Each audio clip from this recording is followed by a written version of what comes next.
안녕하세요. 그 첫 번째 발표를 맡은 아주대학교 강신구라고 합니다. 이런 종류의 자리에서 발표를 해보는 게 아직도 익숙지가 않았고요. 많이 떨립니다. 그 부족한 부분이 있더라도 용서해 주시길 바라고요. 그리고 뭐 이런 말씀은 드리지 않으려고 했는데 이미 말씀을 하셔가지고 굉장히 이제 좀 촉박한 가운데서 좀 준비된 글이라서 부족한 부분이 많이 있는 것 같습니다. 너무나의 양해를 부탁드리도록 하겠습니다. 그냥 뭐 요지부터 말씀드리면 그 국회 선진화법 운영 전반에 대한 평가라고 이렇게 이제 제목이 제가 하달 받은 부분이고요. 이거에 맞춰 말씀을 드리고자 하는데 결론부터 말씀드리면 그러니까 국회 선진화법이 도입되는 과정 속에서 굉장히 많은 우려가 있었지만 실제로 뭐 입법 생산성이라던가 그러니까 얼마나 많은 법안들을 통과시키고 그리고 가결시키고 그 다음에 또한 이런 것들이 얼마나 신속하게 처리했는가 라고 하는 차원에서 입법 효율성이라고 하는 측면에서 국회 선진화법 하에서 운영되었던 19대 국회를 평가를 해봤을 때 전반적으로 이제 크게 기대했던 것보다는 훨씬 더 이제 좀 잘 진행되어 왔다라고 그렇게 경험적인 자료에 근거해서 평가를 드릴 수 있을 것 같고요. 근데 제가 이제 글을 준비를 하면서 조금 더 초점을 맞췄던 거는 이게 어떻게 그렇게 진행될 수 있었을까라고 하는 부분에 대해서 일종의 좀 학자로서 해석을 약간 조금 덧붙이는 측면에서 글을 좀 준비를 해봤고요.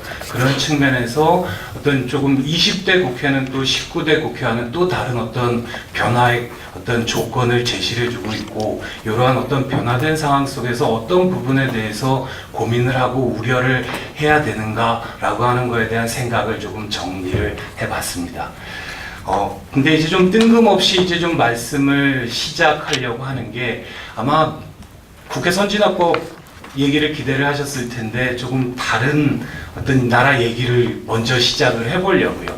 그 미국 대통령에게 이제 거부권 행사를 할 수 있는 권한이 있다라고 하는 거는 다들 알고 계실 것 같습니다.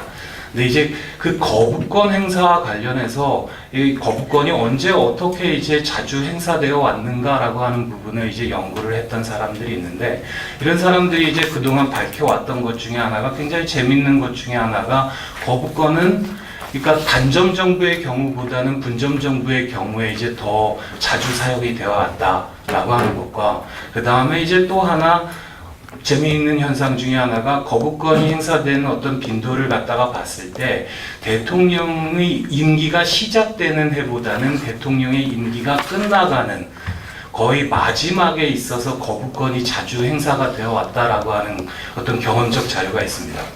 근데 이제 이게 왜 제가 이 얘기를 꺼냈냐면은 거부권이 행사된다라고 하는 거는 결국에 대통령이 원하는 바와 의회의 다수가 원하는 바가 일치하지 않을 때 발생하는 것이 거부권이라고 예상을 했을 때 거부권이 이제 단점 정부보다 분점 정부에서 더 자주 일어나는 거는 당연히 기대할 수 있는 현상이지만 하필이면 왜 임기 초반에는 거부권이 잘 행사되지 않다가 임기 후반에는 거부권이 잘 행사될까? 더 자주 빈번하게.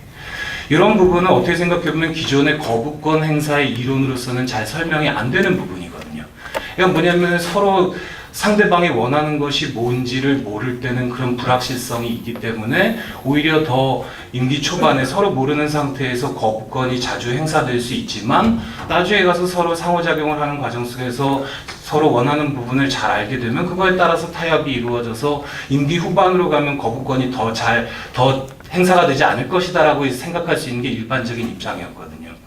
근데 결국에 이런 부분에 대해서 이 어떤 경험적 연구를 제시하는 사람들이 내세우고 있는 해법은 뭐냐면은 이른바 청중효과라고 하는 겁니다.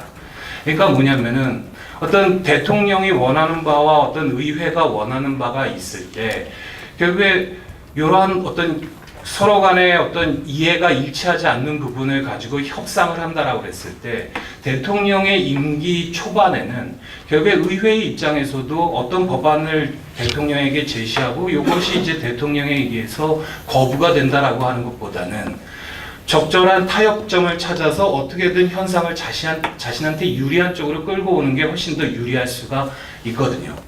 그래서 임기 초반에는 어떤 이런 장기적인 관점에 어떤 기대를 해서 적절한 협상을 갖다가 많이 이제 이끌어내려고 노력을 할 수도 있지만, 임기 후반에 되면은 어떤 개별 법안에 대해서 협상을 진행한다라고 하는 것보다 어떤 대통령이 어떤 감추고 싶어하는 어떤 정책적인 부분들, 그런 부분들에 대해서 오히려 대통령이 받아들이지 못하는 어떤 법안을 제시함으로 인해서 대통령의 거부권을 유도해내는 어떤 성격을 가질 수도 있다라는 내용을 제시를 하는 겁니다. 그러니까 결국에 이 입장이 얘기하는 건 뭐냐면은, 비록 어떤 정치적인 협상이라고 하는 것이 이루어질 때 주로 이제 협상의 당사자는 의회의 어떤 여당과 야당이 협상을 하지만, 이들이 협상을 하는 과정 속에서 어떤 쟁점 법안에 대한 입장만을 두고 행사를 하는 것이 아니라, 이 법안이 이제 통과가 되거나 아니면은 뭐 지연이 되거나 하는 과정 속에서 이런 부분들이 어떻게 시민들에게 받아들여질까 라고 하는 부분을 항상 이제 염두에 두면서 어떤 행동을 할 수밖에 없는 그런 모습을 가지고 있다라고 하는 게 거부권 행사와 관련한 어떤 쉽게 이해되지 않는 현상에 대한 설명이었습니다. 이른바 이제 청중 효과라고 하는 것이 의회의 어떤 협상 당사자들에게 있어서 굉장히 중요한 요인이 된다라고 하는 부분인데요. 제가 굳이 이런 어떤 미국 대통령의 어떤 거부권 행사와 관련한 기존의 이론을 갖다가 설명을 드린 이유 중에 하나는, 이같이 청중 효과라고 하는 것을 기반으로 한 협상이라고 하는 것이 국회 선진화법 이전과 이후의 국회의 운영의 양상을 이해를 하는 데 있어서 굉장히 중요한 실마리를 제공을 해주고 있다라고 하는 생각에서 말씀을 드리는 겁니다. 그러면 왜 이런 식으로 해석을 할 수가 있냐면요. 결국에 국회 선진화법 이전과 이후에 있어서 뭐 굉장히 많은 부분이 달라졌다라고 그렇게 얘기를 하지만, 기본적으로는 상임위원회 중심으로 입법의 어떤 근간이 마련된다라고 하는 것이다라고 하는 측면에서 기본적으로는 동일하다라고 그렇게 얘기를 할 수가 있거든요. 그러니까 의안이 의원들에 의해서 발의가 되거나 정부에 의해서 제출이 되면 본회의에 보고가 되고, 관련 위원회에 어떤 회부가 되고, 관련 위원회에서 대체의 어떤 입법의 대강이 이제 완성이 되면 그와 같은 부분들이 이제 그와 같은 입법의 내용들이 기존의 다른 어떤 법 체계와 일치하는지 안 하는지를 이제 법제사법위원회에 의해서 어떤 심사가 이루어지고, 그와 같은 검토의 과정이 끝난 다음에 본회의에 보고가 되고, 그와 같은 본회의의 어떤 의결을 거쳐서 입법이 이루어진다라고 하는 큰 과정은 국회 선진화법 이전이나 이후나 결국에는 똑같죠. 근데 이제 국회 선진화법 이전에 왜 그러면 하필이면 그렇게 이제 많은 어떤 우리가 흔히 동물국회라고 어떤 기억하는 모습들이 나오게 됐나? 라고 하는 그 부분을 생각을 해보면, 결국에 이제 13대 이후로 민주화 이후에 상임위원회의 위원장의 배분이라고 하는 것이 이전과는 다르게 합의적으로 배분이 되면서 야당이 그 자리를 차지할 수가 있게 되었고, 그 다음에 이제 15대 이후에는 입법에 있어서 일종의 최후의 관문이라고 할 수 있는 법사위의 위원장이 또 야당에 의해서 장악이 되고요. 그러니까 어떤 대통령이 원하는 입법이라고 하더라도 그와 같은 입법이 야당이 어떤 소관하고 있는 상임위원회와 관련이 깊은 쟁점 법안이라던가, 아니면 그 단계를 지난다고 하더라도 법사위의 단계에 이르게 되면은 꼭 막힐 수밖에 없는 모습을 가지게 되었던 겁니다. 그러면 결국에 이와 같은 어떤 야당의 저지에 의해서 법안이 이제 통과가 되지 못하는 상황 속에서 또 여당은 여당 나름대로 사용할 수 있는 법안이 이른바 이제 직권상정이라고 더 잘 알려져 있는 어떤 심사기한 지정 제도가 되는 거죠. 그래서 이제 어떤 여당 쪽에서는 어떻게든 이제 직권상정을 통해서 본회의에 바로 의결을 하려고 하는 거고, 야당은 또 이걸 어떤 식으로든 물리력을 이용해서라도 이거를 저지하려고 하는 거고, 이 과정 속에서 우리가 기억하는 동물국회의 모습이 끊임없이 이제 나왔던 것이라고 생각을 합니다. 근데 이제 이와 같은 모습들을 방금 아까 말씀드렸던 청중효과라고 하는 측면에서 생각을 해보게 된다라고 그러면, 결국에 필사적으로 막았던 야당 의원들의 입장에서는 결국에 자신들이 막을 만큼 막았는데 직권상정이라고 하는 제도가 있으니까 그러면 손 놓고 놓을 수가 있었을까요? 결국에 그와 같은 모습들이 이제 시민들에게 받아들여지게 된다라고 그러면 스스로를 무력한 놈으로 뭐 아무것도 안 하는 사람들로 생각할 수밖에 없을 것이다라고 하는 생각을 가지게 됐고, 어떻게든 시민들에게 보여주기, 이런 식으로 표현을 해서 죄송하긴 하지만은 보여주기 위한 어떤 최후의 절박한 모습을 보여주려고 노력을 했었겠죠. 그리고 또한 여당 의원들은 여당 의원들 나름대로 결국에 어떤 책임 있는 여당으로서 어떻게든 야당의 저지를 뚫고 입법에 성공하는 모습을 보여줘야 된다라고 하는 그런 어떤 나름의 절박한 심정을 가지고 결국에 의장석을 둘러싸고 폭력적인 활동들이 이제 모습들이 연출이 될 수밖에 없었던 거라고 생각을 합니다. 그러니까 기존의 어떤 국회 선진화법 이전의 국회법이라고 하는 거는 절반에 약간 못 미치는 힘으로도 법안의 통과를 막을 수 있는 어떤 제도적인 통로를 보장해주지 못했다라고 하는 점. 그렇기 때문에 그것을 막는 거에 대해서 시민들이 어느 정도의 정당성을 인정해 줄 수 있을 것이라고 하는 믿음. 그리고 그런 것이 이제 결국에 야당의 극렬한 어떤 반대를 어떤 자연스럽게 이제 정당화시키는 것으로서 스스로 인식을 하게 되는 거고, 또한 그것을 어떤 힘으로 저지를 하는 여당의 모습 또한 스스로 정당화될 수 있었던 구조로서 이제 설계가 되었던 것으로서 이해를 할 수 있을 것이라고 생각합니다. 그러면 이런 측면에서 비춰봤을 때 국회 선진화법이 가져왔던 어떤 가장 큰 변화는 뭐냐면 이와 같은 어떤 청중 비용의 구조를 변화시켰던 부분이라고 생각을 합니다. 그러니까 여기 2분의 1에 조금 못 미치는 힘으로 법안을 효과적으로 제도적으로 절차적으로 막을 수 있는 길이 없었던 상황 속에서 국회 선진화법의 어떤 디테일한 변화의 내용들에 대해서는 설명을 드리지는 않겠지만 그거를 이제 막을 수 있는 길을 열어줬다라고 그렇게 생각을 합니다. 그러니까 결국에는 이제 밖으로 나갈 수 있는 명분이 그만큼 줄어들었다라고 그렇게 생각을 해볼 수가 있고, 그렇게 이제 야당의 어떤 저항이라고 하는 것이 그런 어떤 절차적으로 제도적으로 확립되어 있는 상황 속에서 여당 또한 어떤 이거를 뭐 과거처럼 어떤 다른 방법을 갖다가 동원할 수 있었던 길 또한 없었던 것으로서 생각을 합니다. 결국에 이와 같은 부분들이 여당, 야당 모두에게 있어서 이른바 국정 운영에 공동 책임을 부과를 하는 데 있어서 보다 더 효과적으로 작용했던 부분들이 있었고, 그런 부분들이 이제 결과적으로 보다 이제 적극적인 타협을 이끌어내왔을 수 있었던 하나의 배경이라고 생각을 합니다. 그러니까 한편으로 생각해봐서 뭐 뜬금없이 또 다른 표현을 들먹이자면 혼자 치는 손바닥은 소리가 나지를 않잖아요. 그러니까 결국에는 두 개의 입장이 이제 맞아 떨어져야 되는 거고, 어떤 입법 교착이 일어났을 때 흔히 우리는 거부하는 쪽만 이제 블레임을 하는 경향이 있지만은 또 다른 측면에서는 받아들일 수 없는 제안을 하는 쪽에 대한 어떤 책임도 만만치 않은 거거든요.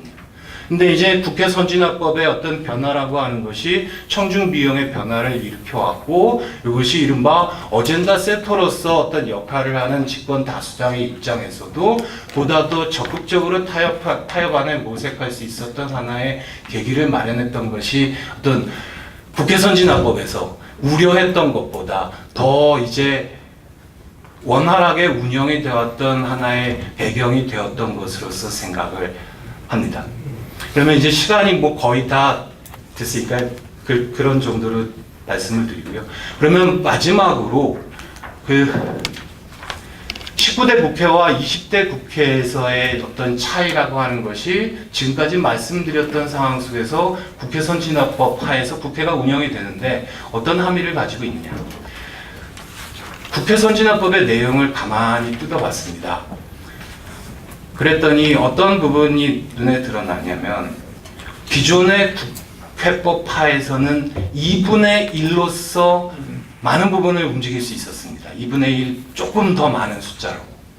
근데 국회 선진화법의 다양한 제도들, 예를 들면 안건신속 처리 제도라던가 법사위 자동 부의 제도라던가 무제한 토론 종결 제도 같은 데서 채택하고 있는 이른바 가중 다수제 5분의 3이라고 하는 조건이 가지고 있는 의미가 뭐냐를 곰곰이 생각해 보니까 기존의 국회법, 국회선진화법 이전의 국회법이 2분의 1에게 어떤 원하는 법안을 얻을 수 있는 힘을 부여를 했다면 국회선진화법이 가져온 변화는 2분의 1만으로는 부족하고 5분의 3 이상으로서 이제 원하는 법안을 얻을 수 있는 어떤 조건을 만들어 놨다라는 그런 변화가 있는 것 같습니다.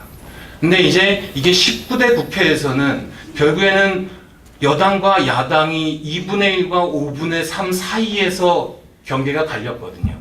실질적으로는 결국에는 여당의 입장에서도 야당의 협력이 없이는 원하는 것을 아무것도 얻을 수 없는 합의제적인 어떤 운영을 강제를 할 수 있었던 성격이었습니다.